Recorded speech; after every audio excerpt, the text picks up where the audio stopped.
Yeah, no, I'm on my phone. Obviously, I'm at work. I don't hang around the house like this. So Dang it, why not?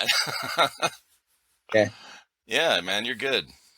had some things I wanted to ask you. So Oh, hell yeah. Okay, cool. Well, welcome to that the aside, podcast, man. It's good to meet you. I'm Eric, E-Rock from our YouTube channel, Trevor, it's my real name. It's my real people name. and you're obviously in the Air Force. Yes, yes, I am. I was in Uh, the Marine Corps from 2015 to 2019, and then hopped up here, and I'm actually in the Air National Guard. So I'm active, but at a reserve base. It's kind of like oh, an unfound gem of the National Guard world because it's a dead base. There's nothing going on, but you're active duty. So oh, wow, that is wild. Yeah, yeah, I yeah, no it's pretty. clue about that stuff. You know that you could do that. I didn't either until I actually moved back up here, and then the guy across the street from us at the time we were renting was like, "Hey, you just got out of the Marine Corps. You should take a stop by the base." And I was like, "What base?" So there we go. After that, just here I am. Nice. So yeah, that's one of the reasons I wanted to talk to you. I found you from just recently, honestly, from a live stream that you guys did with one of the guys I had just done a podcast with a couple days before that live stream. You had Peanut, Admin Airsoft, yourself, and I think his name's Austin from Blue Mag Airsoft. Yeah. Yeah. So I watched that live stream and a good bit of it, and I had no clue who Peanut was at the time, or yourself, and or even the guy from Blue Mag. So I was like, oh, I saw the live stream come up on Admin Airsoft. I was like, oh, this is cool. I'll check it out. I honestly didn't realize uh, that it was Peanut until I was doing a podcast with him, like, I don't know, a week later. And he was telling me about it. He's like, yeah, I just did a live stream with these guys, one of the guys from Blue Mag Airsoft and Radar.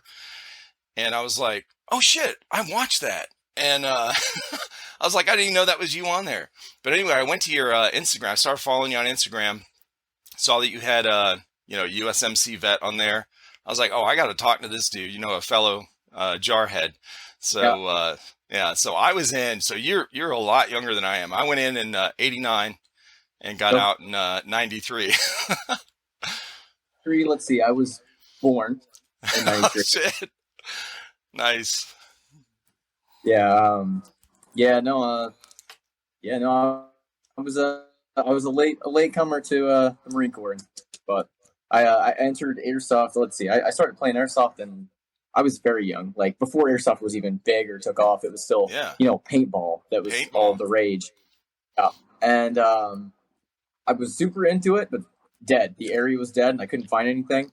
Okay. And I just kind of sold all my stuff, and then I went and I joined the Marines. Got out, and I came back, and everyone's like, "Hey, you ever played Airsoft?" And I was like, "Yes." I've been trying Finally. to do it finally, only for 10 years now. I've been trying to. Uh, so where did you grow up? So I'm originally from Albany, New York. Okay. And then what led you into the that great decision to go into the Marine Corps? A lot of Full Metal Jacket, watching the movie. Believe it or not, I had never actually seen the movie until like Yeah. 3 years into the Marine Corps. Wow. Um, um, so one of my friends that I used to hang out with back in Albany, he joined the Marine Corps, and we're not friends anymore because he got me to join. So he was That like, "Hey man," fucker. Yeah. jerk. So he was like, "Hey man, let's he came back on was it recruiter's assistance." Mm. So he came back after boot camp on recruiter's assistance and was like, "Hey man, let's let's go in and meet the recruiter." And he goes, "Hey, this is great. Like I've always wanted to be a cop. I'm military police now in the Marine Corps. Come in, talk to the recruiter." I did. I bit. I was like, "All right, well, I don't know what else I'm going to do. I want to be a cop in the civilian world. So let's go see what the Marine Corps has to offer." So we go down there, get talking. I don't know. I knew he was lying about most of the stuff he was saying, but I was still kind of interested in it. I was like, okay, this is kind of cool. So I ended up doing it, and then believe it or not, funny enough, my friend who got me into it ended up getting kicked out. So I was like, oh, thanks, man. Here I am. Yeah. What's Okay. what was your MOS? So I had the esteemed privilege to be motor transport. So for those of you guys listening to this, motor transport is the highest respected area in the Marine Corps. Okay, so that's a joke. They, oh, yeah. So listen, when I was a teenager, like 15 till I went into the Marine Corps, I was at 19, I worked construction. So I worked small jobs with actually one of my parents' friends that had a small construction company. I loved it, and so I signed up for combat engineer. I'm like, hey, I'm going to go in and build shit. I really didn't care what I did in the Marine Corps. I just wanted to be a Marine since I was like 12 years old. My dad was in the Navy. All his friends were like Marines, and so it kind of and I was like, hell yeah, I'm going to do that. And then of course, when Full Metal Jacket came out, I think it was 86, whatever. I was 16. I was like, yes, that's it. And then, so I signed up for combat engineer, get through boot camp, down here, and I'm in South Carolina right now. So, down here at Parris Island, go through MCT. I don't know if they still have that or not, but yeah, it was 30 days there. Got my orders to the school. And they said, oh, the school's full for 6 months. So you can choose like 3 other things or 4 other things. I think it was Amtrak, cook, admin, and motor transport. And I was like, well, fuck, I don't want to be pushing papers. I don't want to be a cook. I don't even like cooking. So I chose Amtrak. Well, they're like, okay, you got to... So they flew us out. There was a handful of us this happened to. So they flew us out to Pendleton at Camp Del Mar, where we went through. We had to requalify for the swim qual because in boot camp, I think it's S3 or whatever. The basic one you go through. For Amtrak, you have to be the highest qualification. I think it's S1 or whatever it is. Yeah, do you have to be? So I know the highest one. It used to be like 321, and then there's McQuist, which is the instructor. Did you? No, it was just the S1. Okay. Yeah, okay. So we had to do that, and I was like, "Fuck yeah, I'll pass this shit. I'm a great swimmer." Like I had no problem with the one in the test in boot camp. Yeah, right. I about fucking drowned. So I got to the last portion of it where you have to go from one end to the other pool to the other, 50 meters, with just your boots and utes and your rifle. And you got to do that technique they teach you to sink, kick off the bottom and go up at an angle and keep doing that all the way across. Well, you got to get your breathing right because if you take a breath and hold it, you won't go down far enough to like kick up. Well, yeah, I get halfway done and I did that. I fucked up my breathing twice in a row and I'm sitting, listen, these movies and stuff, people swimming in the water with like shoes and boots on. Yeah, fuck that. You cannot kick. And anyway, they had to pull me out. And in fact, there was 3 of us that chose that and none of us passed. So then we had to choose something else. So they're like, well, cook, admin, or motor transport. I guess I'm driving fucking trucks. Okay. So, so I went to Okinawa. My first duty station was with 9th Motors Battalion. And then my last one, it was fun over there as well. I had a ton of fun in Japan. We went to Operation Team Spirit in 1991 in South Korea. Great time. Cold as shit. But and then I got orders to Camp Pendleton at Edson Range, where the recruits from MCRD San Diego come up there and shoot. So we supplied all the stuff for the firing line and the grenade ranges and all that shit. So wow, okay, yeah. We're almost in like 3 different MOSs, and I know, right? What did you do? So believe it or not, similarly enough, when I first started talking to a recruiter and was thinking about enlisting, I was like, hey, I want to be a combat engineer. And they were like, oh, Well, I had so I was in college. September through like December was like that was the semester. So at the end, I was like, hey, I would like to go to boot camp around December, so I'm not sitting around for 6 months after I'm done with college. Like, I want to. I was working at the time. I want to like just leave. So he was like, all right, sounds good. So I don't know. September, October rolls around, and they're like, hey, your combat engineer spot, it's gone. We had to give it to somebody. And I was like, unless you can leave right now. I'm like, I'm in the middle of the school semester. I cannot leave right now. Like, you know this. Don't. Why are you bothering to ask me? Um, so they're like, oh, okay. Well, don't worry. We'll try. We'll figure something out for you. So I think November rolls around, and they're like, hey, we're not going to get any more spots for like probably 6 more months. I'm like, then I'm not going anywhere. And then they're like, whoa, all right, before you do that, is there anything else? You know how like you have to give them three options? Right.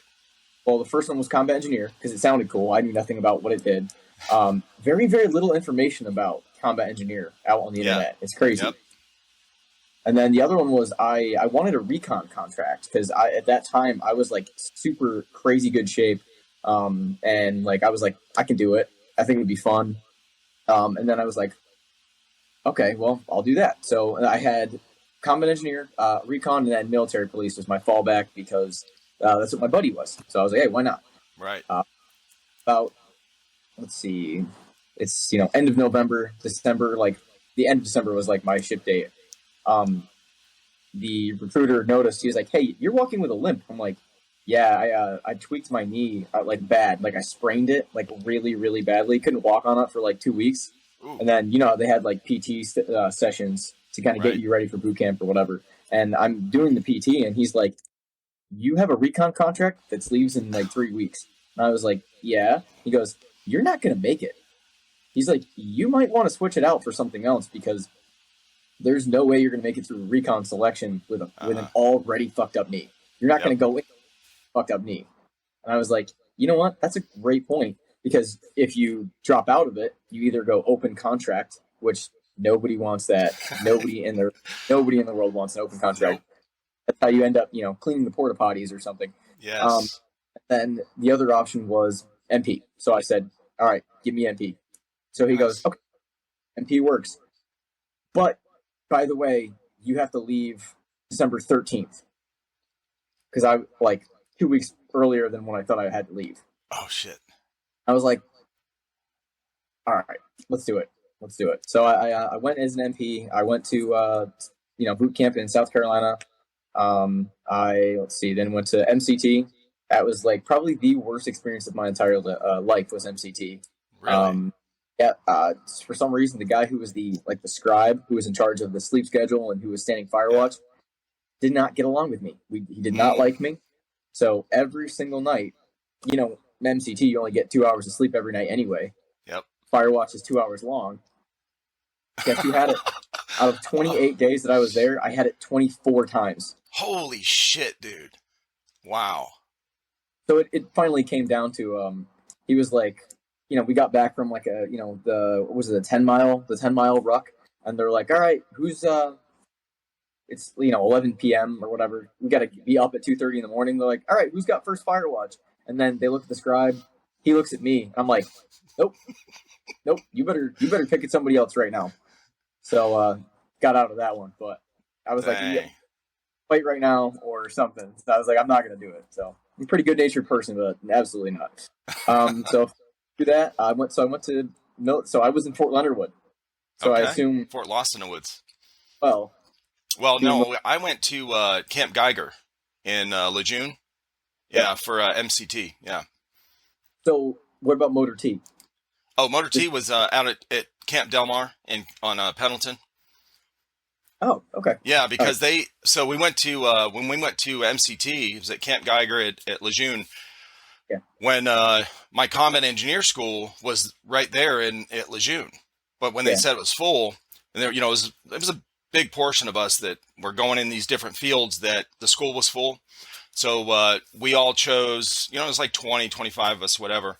So a couple guys chose some different things. They were like set up for something else, whatever. But they flew a handful of us from Lejeune to Pendleton out at Camp Del Mar to go to Amtrak school. So we were already there, and and then they had a motor transport school there as well. So that's where I ended up doing my schooling.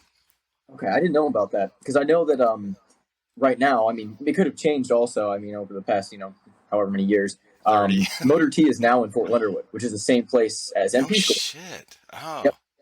They have MPs, they have Seaburn, and they have Motor T. Okay.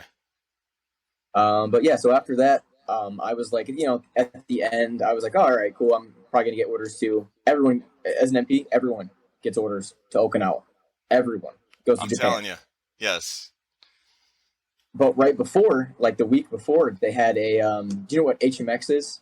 The Mental Helicopter Squadron. No. So do you know what Marine One is? Marine one, like the one with the presidential thing or whatever. Yeah. Marine. So HMX One was actually started. Who was it? My history here. I want to say that Eisenhower was like the one who started it. So it used to be the helicopter that flew the president around was Army and Marine Corps. So, do what you will with this information, but eventually they were just like, no, the Army doesn't need to be a part of this. This is a Marine Corps thing now. So basically, it's a bunch of military police officers, but you do not work in a military police job. Yeah, you're basically presidential security for the helicopter, and you get to be very, very close to the president, and it's pretty cool. So I thought I was going to Japan. A week before I left for Japan, because I did have orders to Japan.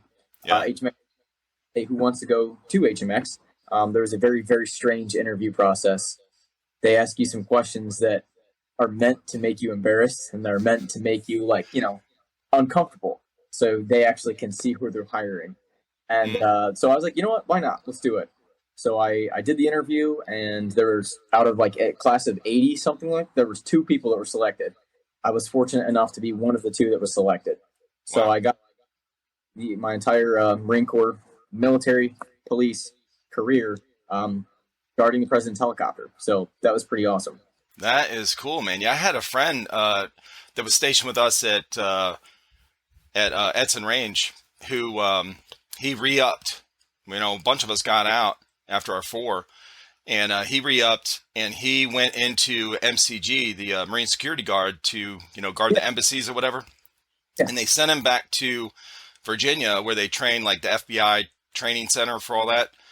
Yep. And so he learned all the counter-terrorist stuff. Of course, this is back in 93, but when a lot of the terrorist airplane stuff, the hijackings and shit, we were coming out of the 80s where we had a lot of hijackings, so they were, it was always that had to learn all that counter terrorism stuff, whatever. And we took classes on it as well when I was at Pendleton. But yeah, so he gets to do that for his last 4 years that he re-upped on, and he said he loved it. It was cool, I never heard any complaints from anyone who was MS. They call them MSG now. Yeah. What did I say? MCG. Yeah, MSG. That's it. Marine Security Guard. Yeah. Figured maybe, I was like, maybe the name changed. I don't know. Yeah, I've never heard any complaints from anyone who was MSG. And to be honest, HMX changed a lot while I was there. It literally went from, I got there, and you're in those like thin second chance vests, like just the ones that go underneath the uniform. You're wearing like your duty gear on your outside, like you literally look like a PMO or military policeman, whatever. And they switched over to a completely different, like full on. You are a SWAT team. You are like, if the helicopter goes down, you're going to respond to this. Like I can't get too much into it because, well, I'm not allowed to. But a lot of it, we transitioned from just basically we're security to no, you guys are going to be a literal like a QRF. We went to that to like hard body armor, like rifles, like DMRs. I got to go to SWAT school, DMR school. Holy shit! Got to become a firearms instructor in the Marine Corps. Coach. Let's see. We used to go on like we called them deployments, but they were not really deployments because it was under 30 days. But we'd go to either Gotcha. Oconus or Conus, wherever the president went. And I was fortunate enough to be able to go with a lot of like the SWAT teams in the areas we go visit. I'd be like, hey, you guys mind if I do a ride along with you when you do that warrant? And they'll be like, sure, man, hop in. So we get to, can't participate because of, posse Right. whatever.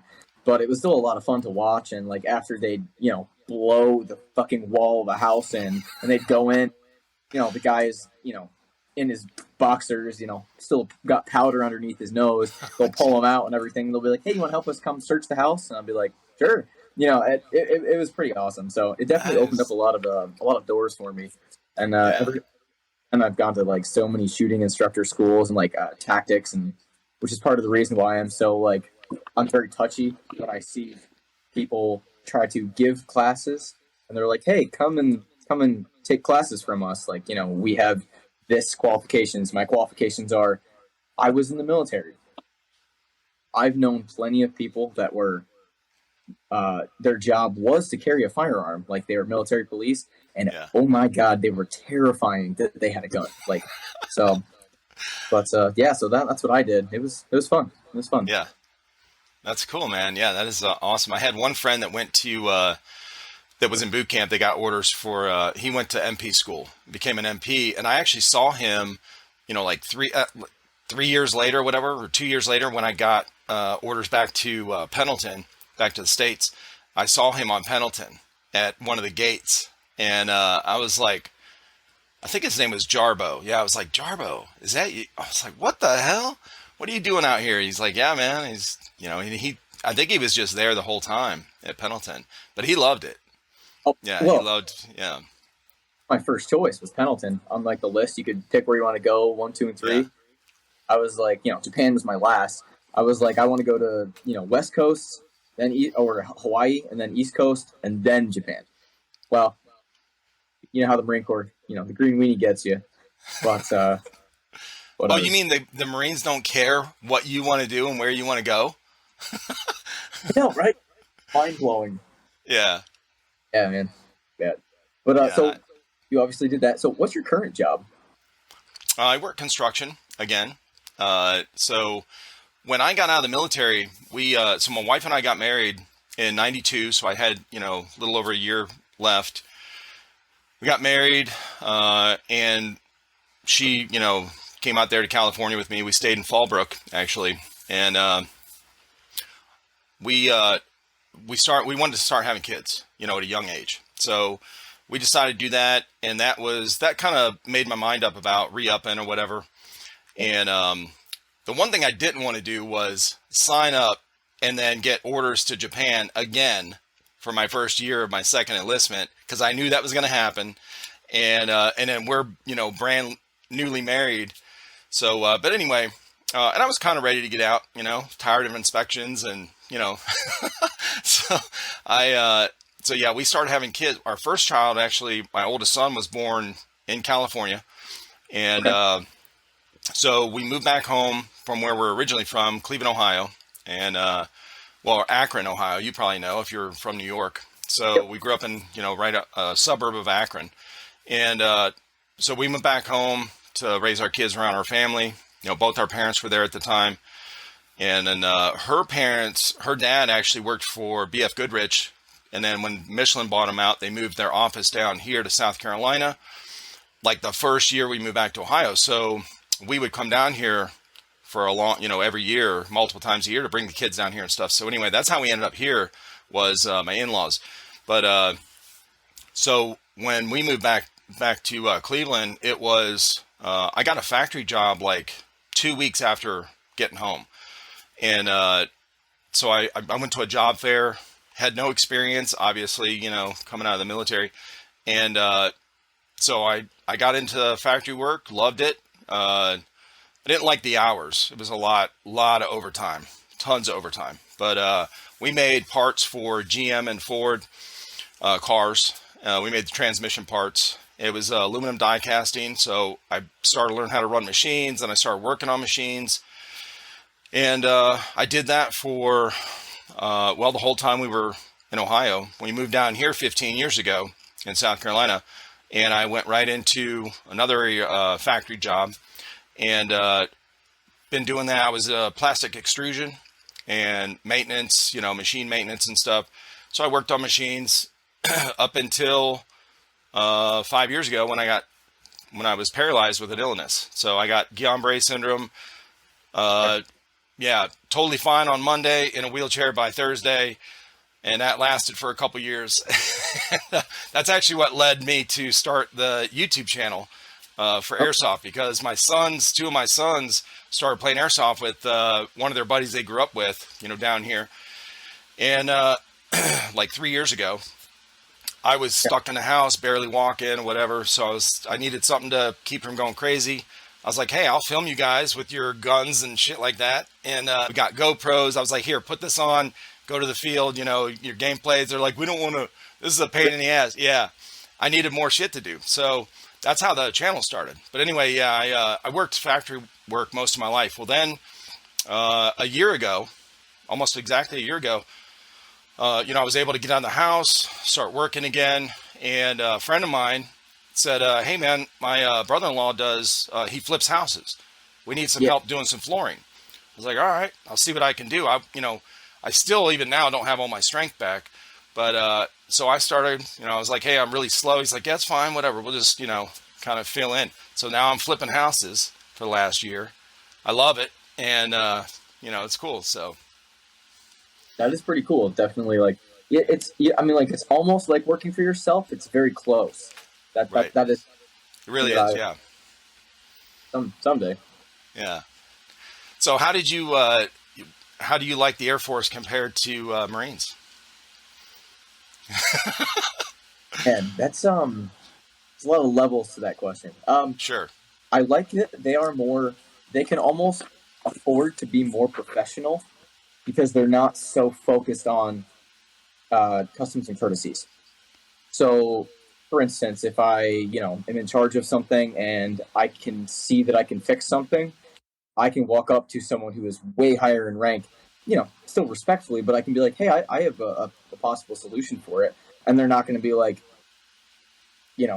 put their hand in your face and be like, yeah, shut up, go away, kick it up to me through the proper channels or your squad leader, whatever, what I mean? So they get more done, but at the same time, they do not get as much done, because once that part of the work is done, they kick it out to like the lower enlisted or whatever. And the lower enlisted are like, wait, what do you mean I have to do that?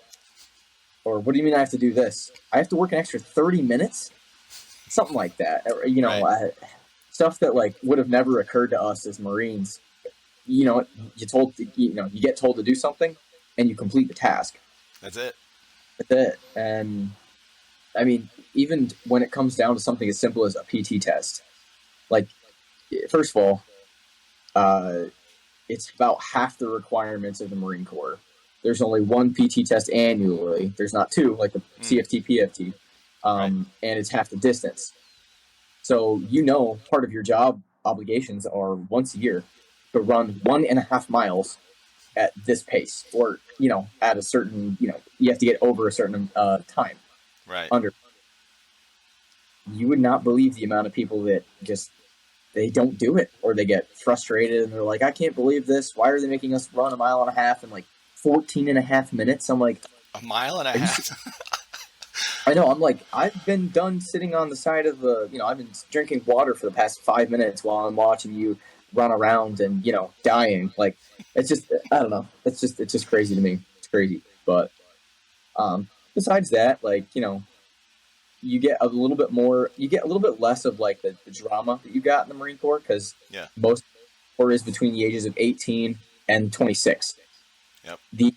Or at least where I'm now, there's a lot less drama, a lot less, he said, she said, problems between males and females, or even, because the average age here is 25 to 50.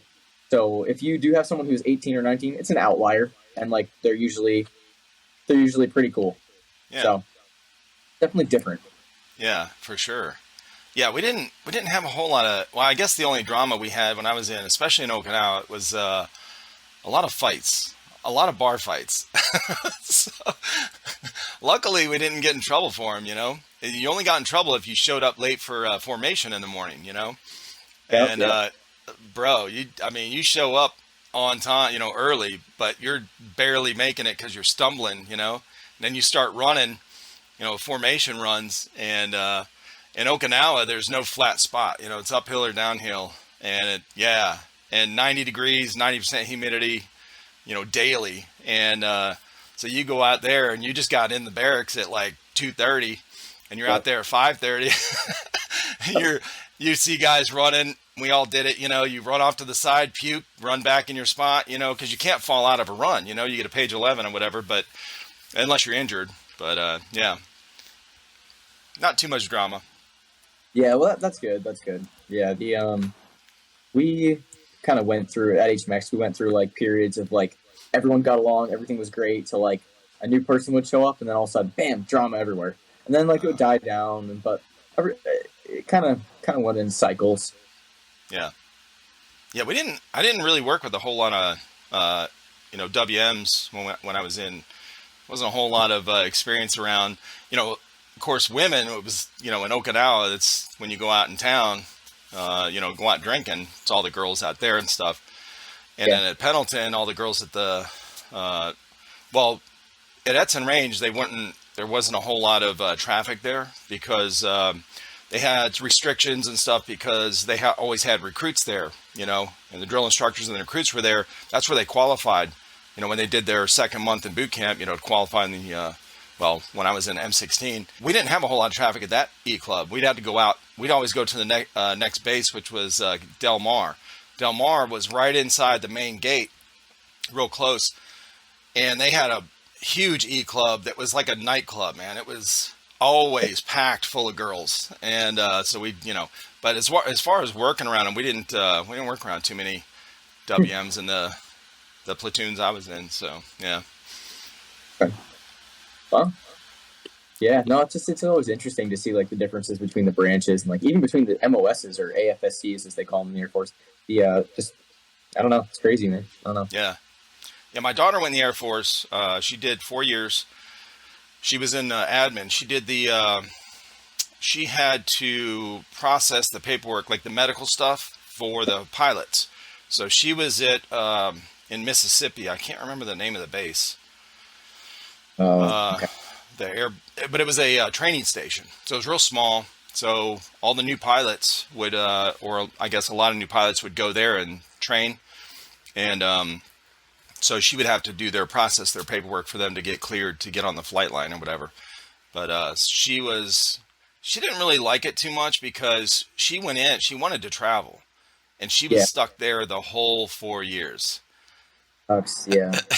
So she was like, "This sucks." Like it was not in the middle of nowhere, that kind of thing. So, Yeah, that does suck. So, how often do you actually get out and play? so that's a good question. So, I don't play Okay. airsoft. Yeah. So that's what.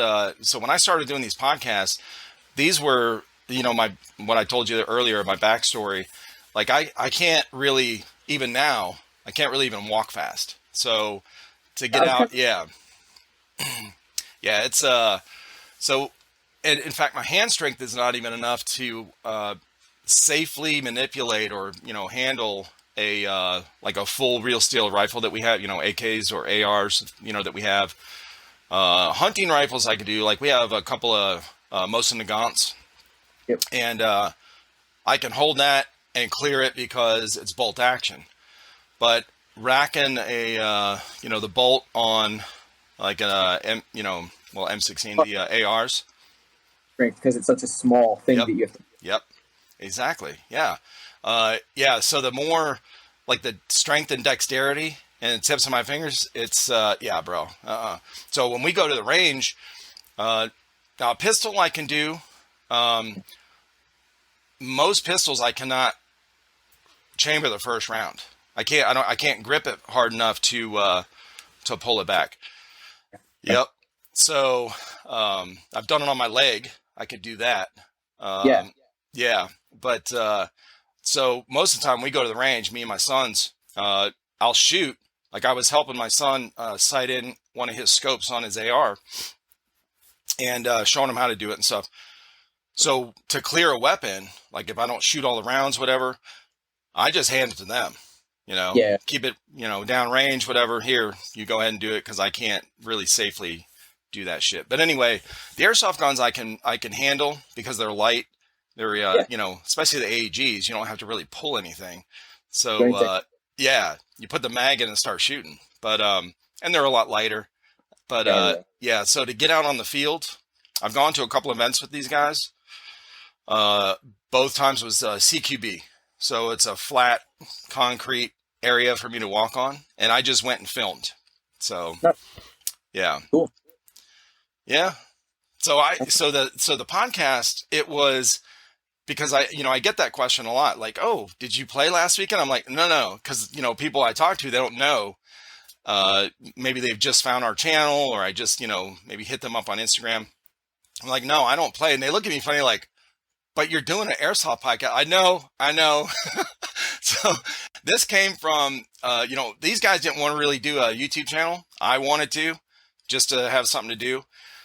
And it started growing just, I don't know how. Okay. Honestly, because I feel like when I watch our videos and, they're not that interesting. So I'm like, then our Discord started growing. We started talking to a bunch of people. All three of the other guys, two of them my sons, one of them their friend, that are in the channel, they all got busy in the last year. Different things changed in their lives, work schedules, different things.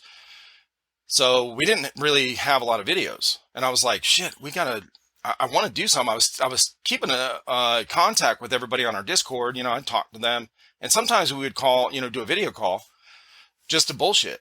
And I'm like, hey, I'm going to start recording these. That's honestly, it was a spur of the moment thing. And then in the last 2 months, I started reaching out to some people in different countries. And, I'd follow their Instagram. And I'm like, hey, you want to do a podcast? They're like, yeah. I was like, oh, okay. So I really didn't expect it. So there's a lot of people that I've talked to that probably think, I'm the one out there playing, like from videos on our channel. I'm like, no, that's not me. They're like, oh, okay. Wow, that's interesting. Okay, Yeah. that's well, it's interesting that you were saying that, like, how all of a sudden, like, you didn't really do a whole lot, and then boom, it blew up. Yeah. I personally think that that's kind of like the direction that this coast is going, which is awesome because when I was younger, there was nothing. Like, people Yeah. that want to talk of weapons, the Second Amendment, firearms training, even like playing toy guns because that's what it is. But now people are starting to get more interested in like the sport itself. Like guns, people are becoming more familiar with them, becoming more.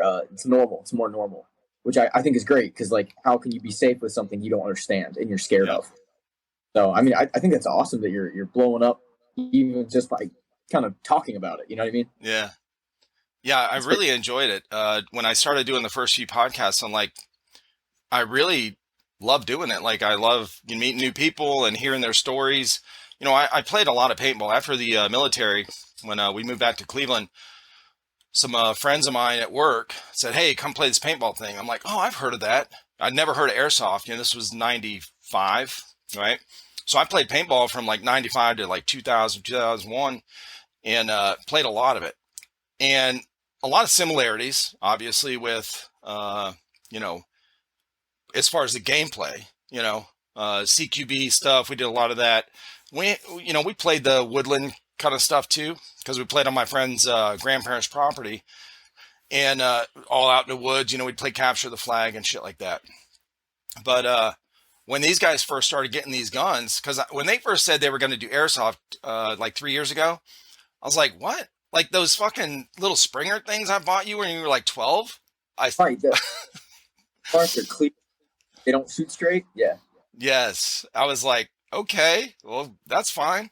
And then they're like, no, trust me, you got to see. So their friend who got him into it, Johnny, he lives, real close. When he comes over, they were like, hey, bring one of your guns over to show my dad because he thinks it's bullshit. So So he brings it over. Now Johnny has gone to he has real steel guns as well, and so he's gone to the range with us. So I know he has AR-15 or whatever, M4s and stuff. So he's like, he walks in the door. I'm like, oh, are you guys going to the range or something? And he's like, no, this is an airsoft gun. I was like, bullshit, because he took the orange tip off and put a suppressor on it, a real looking one. And I was like, what? And he handed it to me. I don't remember what brand it was, but it was, full metal, whatever, aluminum metal, whatever. And he hands it to me, and I was like, holy shit. I mean, I was blown away, bro. I hadn't watched any Airsoft channel, nothing. They just mentioned it. So like 2 weeks after them playing, or maybe a month, I was like, I want to start buying some of these mystery boxes and like shooting this stuff in the backyard. So at that time I was just getting, kind of where I could walk through the house okay without like falling down. And so I was like, I can hold these things. This is cool, man. So I was like, this is badass. And they showed me all these different guns. Like this one up here on the wall is an ARP9, the G&G ARP9. I was like, bro, this is so cool. But anyway, so it was like, a really new thing at the time. But for me, because coming out of paintball and everything. But yeah, so I did paintball for years. And then when these guys started the airsoft thing, I was making fun of them. Honestly, even after I shot the guns, I was still like, the guns look cool, but I was like, there's no way this hurts. They're like, no, it hurts. I'm like, bullshit. I'm not kidding, man. This is like a month after we started our channel. I'm still busting their balls. But I said, so we're out there reviewing one of these guns. I think it was a Sterling, right? The little, it's like a little 1950s era replica. That's, I can't remember what the nomenclature is. But anyway, it's side, the magazine goes in the side and real short. But this thing was full steel. I mean, heavy. Really dense and full auto. This thing it came with a 90 round mid cap. So I'm standing up. My son's like 40 feet away. And I said, just shoot my hand. I'll just stand. I'm out there holding a beer. I was like, just shoot my hand, full auto, just empty the mag. I'll bet it won't hurt. He's like, okay. This thing was shooting 380 FPS with the .2s. I'm like, hurt, like started flinching just thinking about it. Now there was like 4 or 5 people over here. And so I'm not flinching because I got to be, after I talk shit for so long. But I'm going to tell you right now, bro, I was dripping blood. Yeah. It was bad. It was so bad. Never made fun of it again.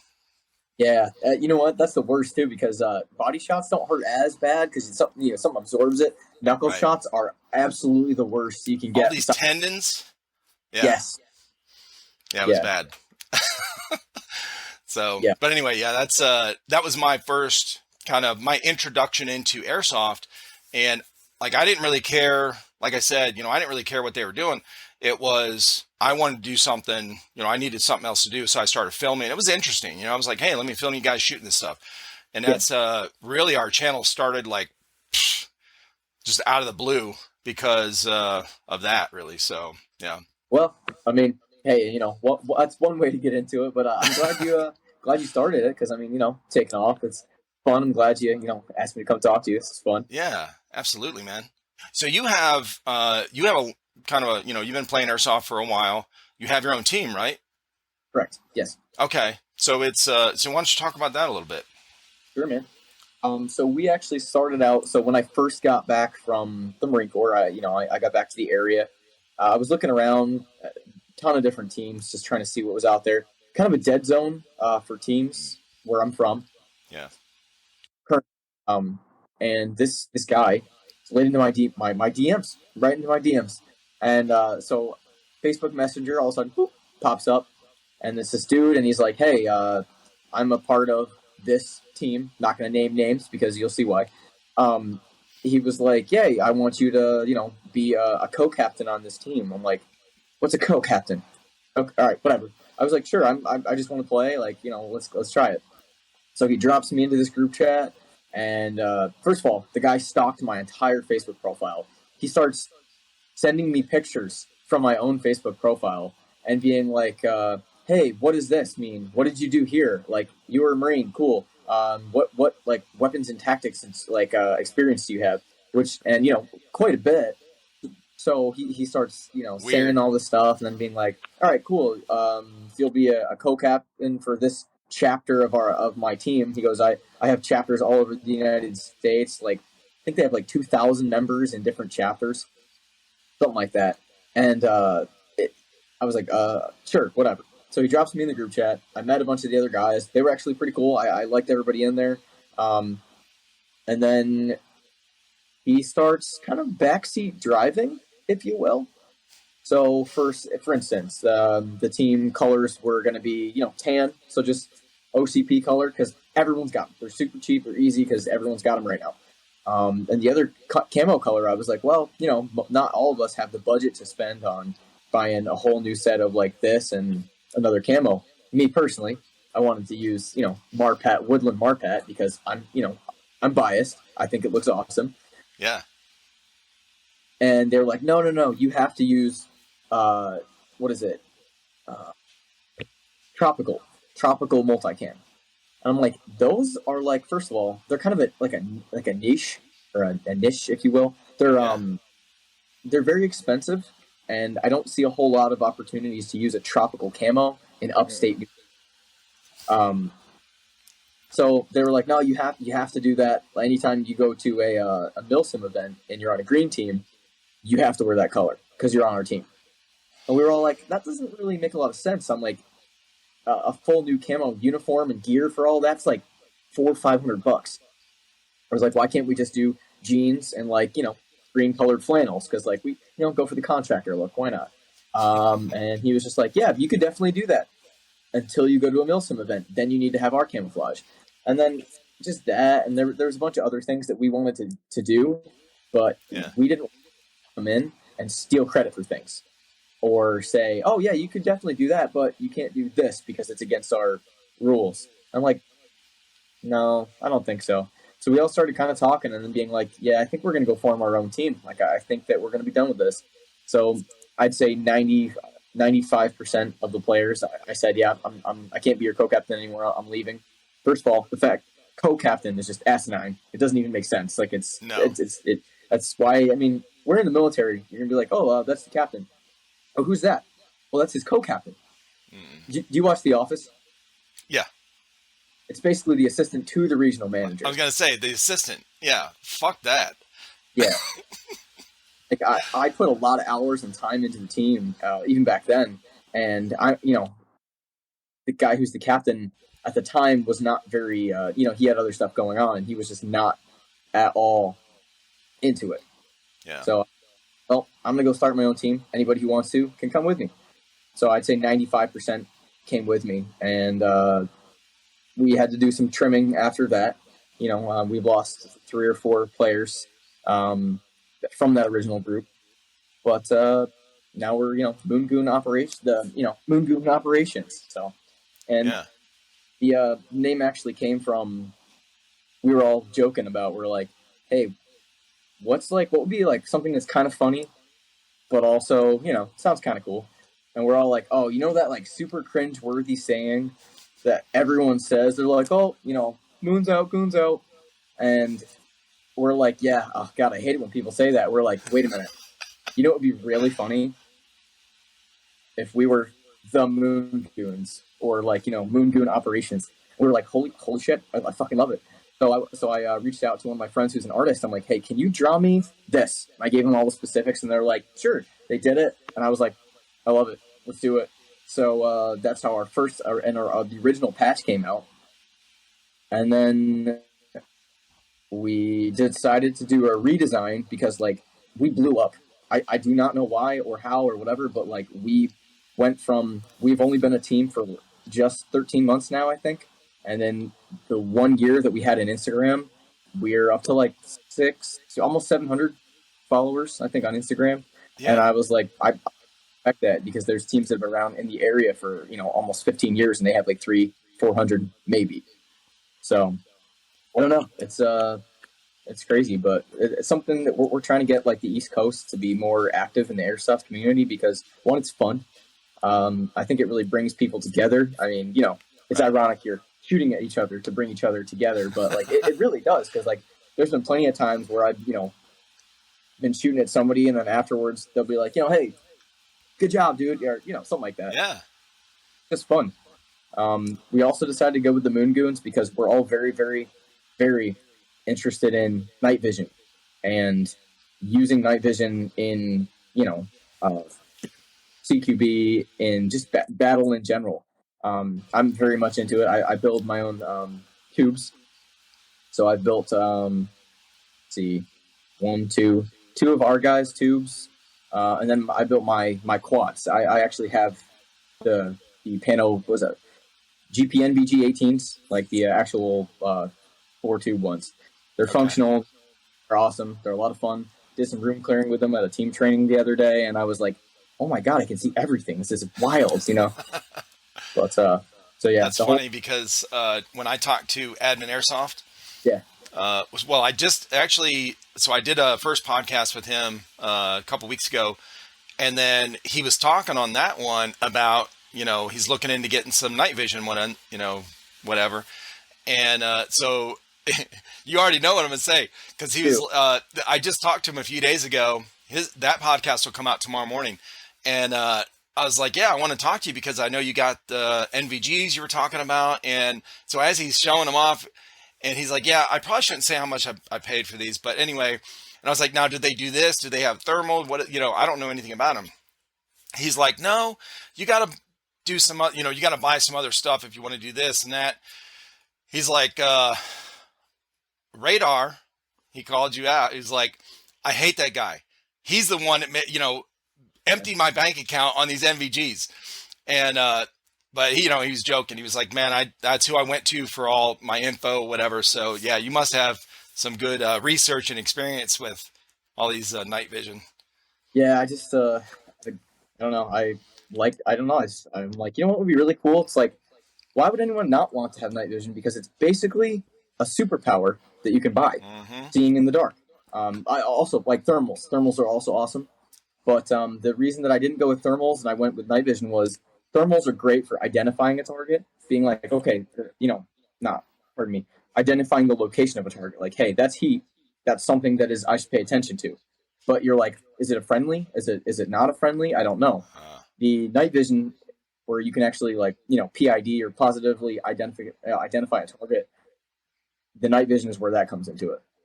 So we have actually, I think almost everyone on the team now has night vision since last September was when I was like, hey guys, let's no rush, no pressure, obviously, because this is Airsoft, it's a game, but you guys can over the next 6 months, so next summer we can go out and actually be a force on the field with night vision.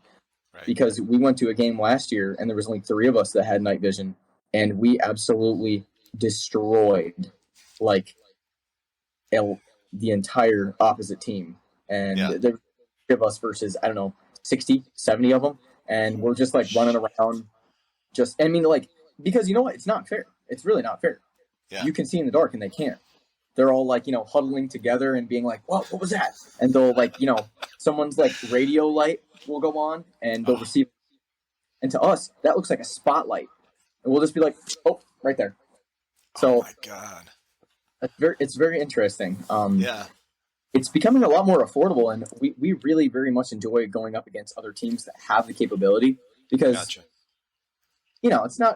it's fun, but it's not a lot of fun if you're just shooting people and they can't even see you. Yeah, it's probably fun the first time, where you're annihilating the other team, and then it gets boring. You want some competition. Yeah, and then there's no competition. There's no training aspect to it. But when the other team also has the same capabilities you do, you're like, all right, cool. Now it's who's better trained, who is more willing to go do some guerrilla tactics, work tactics into it. I enjoy it a lot. I'm probably more than I should. If I get a view of a map overhead for a game that's 6 months out, I'll be like, okay, so if they do this, I'm going to do this. And I just sit there and I go over the map in my head. So that's good, man. I just love it. It's fun. When I left the Marine Corps, I was like, you know what? I want to do something that I'm not going to deploy anymore, because it's the Air Force. Where I'm at, we don't deploy. I very much wanted to, but Mm. that's just in a nutshell. This is where I'm at, and I can't go anywhere else for a while. Yeah. But I'm like, man, I really miss doing all that, like practicing the training for deployment, like the CQB training. Like SWAT school was the best like 2.5 weeks of my life. Like I'll it was bet. fantastic. Um, I miss like the military, like the mount towns. I miss doing that with the sim rounds and stuff. Like, and having a bunch of other guys think the same way as I do and that Yeah. enjoy it. You know what I mean? Like it's just a experience. And I was like, that's why I wanted to get back into airsoft, because I played one time and I remember, when I was younger, I'm like, oh, that was kind of fun. Let me see how airsoft has changed. Is it more realistic now? Like, is it Yeah. better? And I would say that it's definitely improving. But Right. that's kind of another reason that I have the team, is we are trying to drive it to the next level of military simulation. I want it to be an actual military simulation. So Gotcha.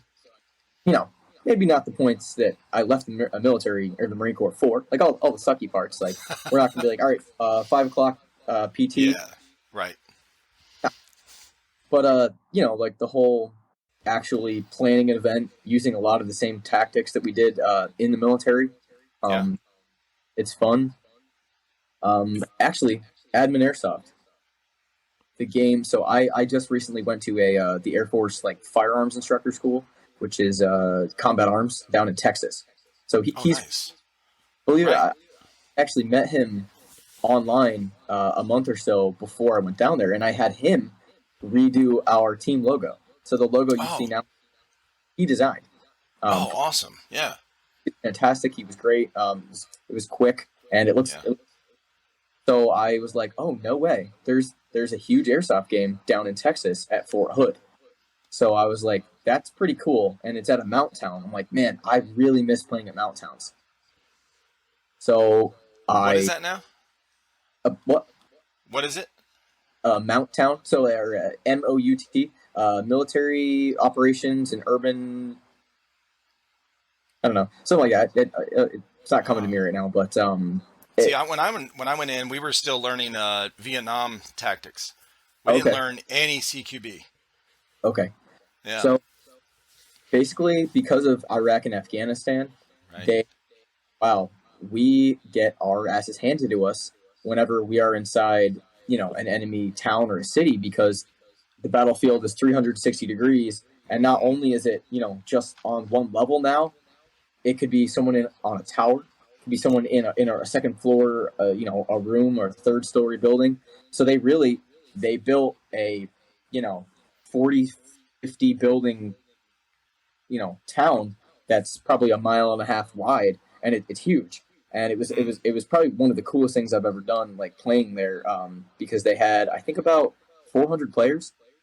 So you Wow. got side, like they had, the 40 millimeter, grenades going, like getting, you hear the thunk, and they Yep.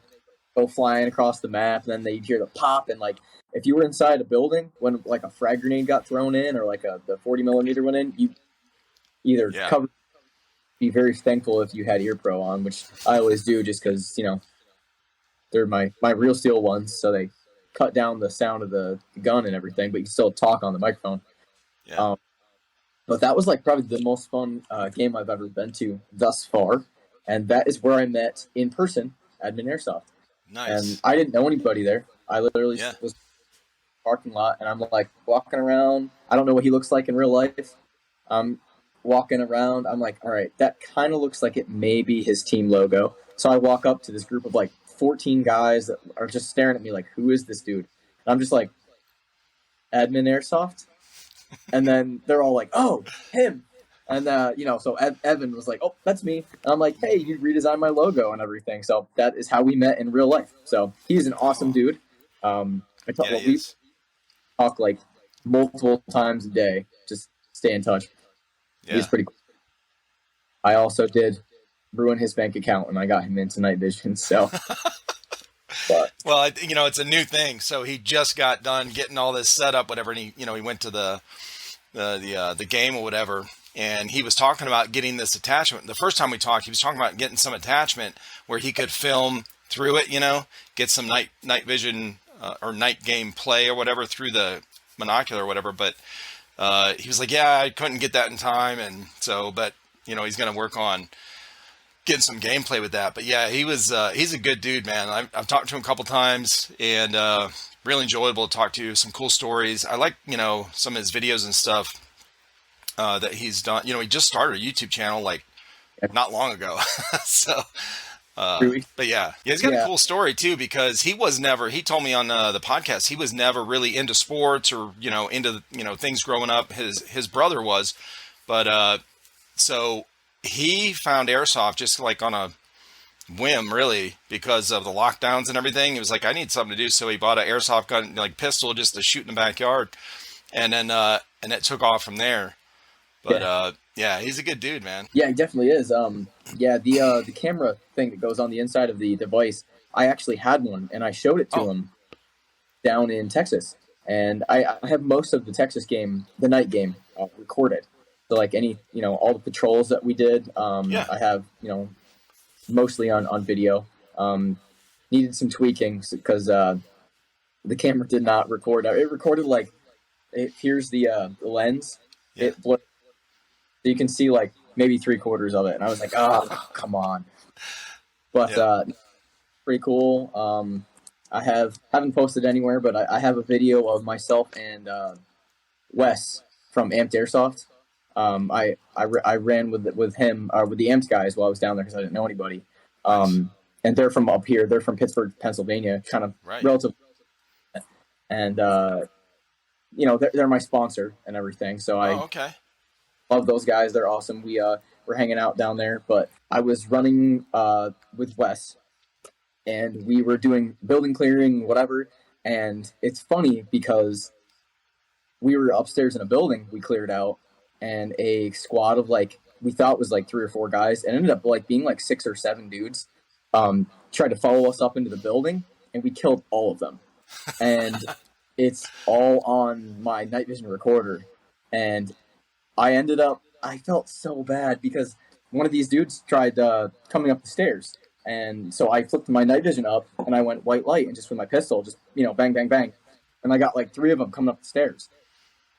So I felt terrible because there's more downstairs. We weren't sure because they were being quiet. So I holstered my gun, put the night vision back down, and we're sitting there, we're waiting, just being quiet. And all of a sudden we hear like, pew, pew, pew, you know, they're shooting rounds up at us.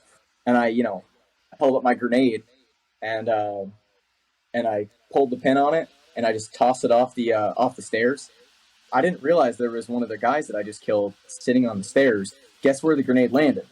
Oh, in his crotch. In his lap. And I felt terrible because it just goes bang. I hear hit from like 3 people. And then I look down over the edge, and he goes, yeah, next time you throw one, maybe don't throw one into my lap. And I was like, I am so sorry. I apologize. I had no idea. Oh my God. Because I recognized the patch on one of them. And I was like, are you guys Ghost Frogs? It was Admin Airsoft's team. Oh, shit. Yeah, so we were on opposite teams. But he wasn't there because I was like, you know, I called his name out, but he wasn't there. But it was like 6 or 7 of his guys, and I was like, oh, hi guys. You know, they were great sports. They were awesome dudes. Like they're the kind of guys you get along with on and off the field. So, gotcha. But it was a lot of fun. I think he is much better at recording videos and editing videos than I am. Way better. So I think anything that he comes up with, like footage wise, it's gonna be fantastic. Like it's gonna be interesting to watch. Yeah, he's got some good. Well, he's artistic, you know, so he's got that good eye for like camera views and angles and shit. So yeah, it's pretty cool. That's crazy, man. Yeah, those when these guys first started talking about these tag-in rounds. Yeah, like I said, you know, I'm still learning. You know, when we started our channel, I was still learning all the. Hell, I didn't know what an AEG was. I'm like, what is that? You know, and so they talked about tag-in. One of our viewers actually from our channel sent us a tag-in launcher and rounds to test out, like do a review on our channel. Bro, the Reaper rounds, I felt like I was back in, you know, MCT, or was able to try out the Mark 19. So Oh when that shoot. first came out, yeah, dude. And when this thing, I felt so, it was so fun shooting this tag in just in our backyard. It was awesome, man. I was like, this has got to be my favorite airsoft thing so far, you know. But yeah, those things are crazy. I can't imagine, like, what did you have, like one of the Enola Gays or whatever grenades that Um, you dropped? yeah. So let's see, was that a tag-in or an Enola Gay? That one wasn't an Enola Gay. Yeah, the Hmm. one you pull and it like lights a fuse in it, and they blow I've up. seen those on video. I haven't tried them yet. Yeah.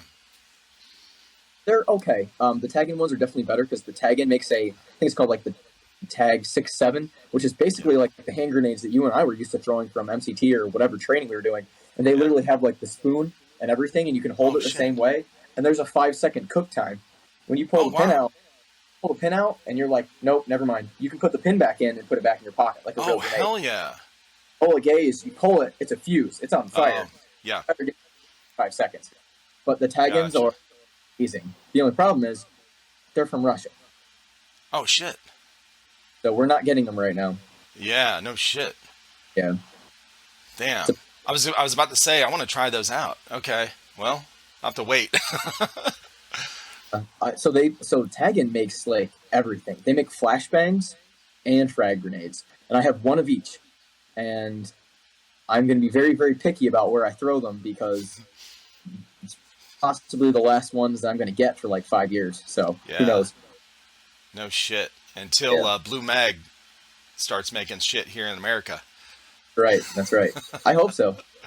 Me too.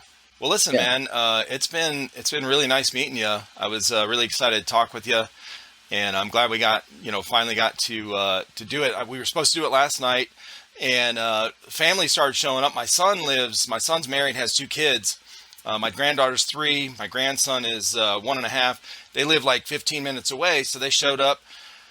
My other son showed up with his girlfriend and kids, and so we had 15 people here last night. Where my wife made this huge dinner. We're sitting around drinking, and so I was going to cut out, hey, because they showed up at like 5:30 or 6:30 or something like that. I was going to come in here and close the door and just talk with you for a little bit. But when I do that, I can't guarantee my granddaughter won't come in here. She always, Papa, I want to draw. She's like, where's the drawing board thing? I have a whiteboard and stuff. So, but anyway, so I appreciate you being flexible where we could do it tonight. yeah. Of course, no Yeah, problem. No problem at all. yeah. We'll have to. We'll do another one soon, like next couple months or whatever. After Yeah, you've got some good night vision footage and shit like that, that'd be cool. yeah. March 19th is our first game. That should be pretty interesting. That's going to be a very like night heavy game, and Yeah. then in Albany, April 23rd and April 22 and 23, or 23 and 24, one of the 2 days.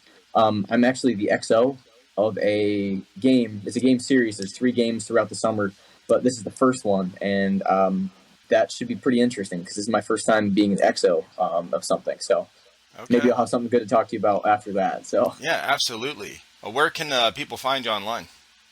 so online, if they want to find the Moon Goons, they can find Moon Goon Operations on Facebook. The team also has an Instagram account with that same name. And then obviously mine is going to be, it's MG01 _ radar. Awesome. Well, real quick before you go, did you come up with the nickname Radar on your own, or did somebody give it to you? One gave it to me. It's not a Uh, MASH reference, is it? it is a MASH reference. Oh shit. Okay.